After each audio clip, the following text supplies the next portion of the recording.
আসসালামু আলাইকুম, welcome to my channel. আজকে আমি রান্না করব চিংড়ি মাছ দিয়ে বেগুন। এইভাবে চিংড়ি মাছ দিয়ে বেগুন রান্না করে খেয়ে দেখবেন, ভালো লাগবে। তাহলে চলুন দেখে নেওয়া যাক কীভাবে চিংড়ি মাছ দিয়ে বেগুন রান্না করব।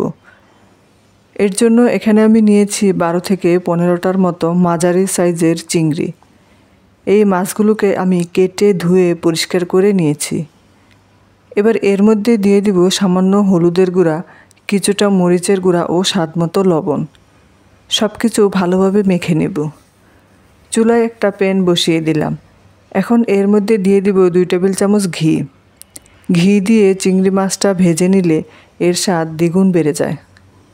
এবার নেড়েচেড়ে উল্টে পাল্টে মাছগুলোকে আমি ভেজে নেব।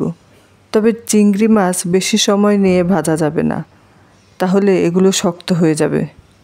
মাছগুলো আমার ভাজা হয়ে গিয়েছে। এবার এটাকে আমি নামিয়ে ফেলব। এখন চুলায় আবারও প্যান বসিয়ে দিলাম।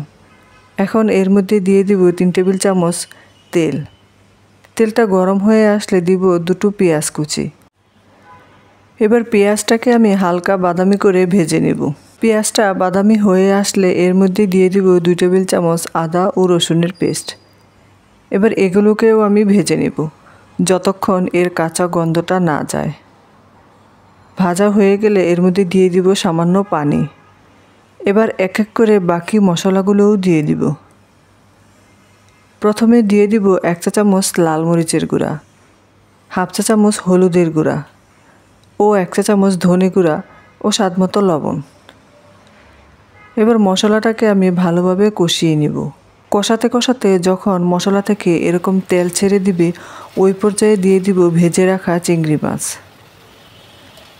মাছটাকে মশলার সাথে ভালোভাবে মিশিয়ে নিব। মিশানো হয়ে গেলে দিয়ে দিব রেগুলার কাট করে রাখা 2 মাঝারি সাইজের বেগুন।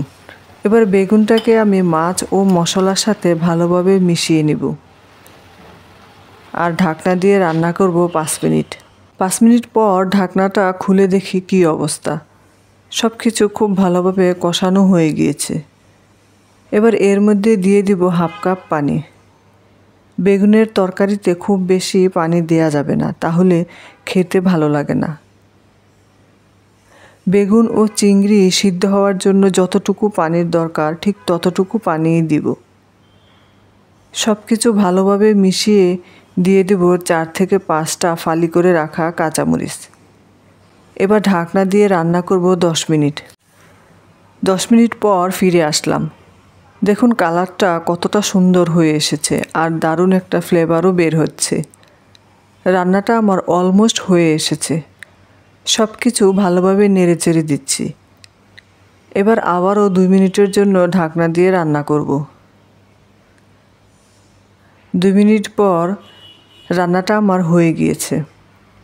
ভীষণ মজাদার বেগুন দিয়ে চিংড়ি, সহজভাবে সহজ রেসিপি আপনাদের করে দেখালাম। গরম ভাতের সাথে এটা খেতে দারুণ লাগে। বাসায় একবার হলেও বানিয়ে দেখবেন, ভালো লাগবে।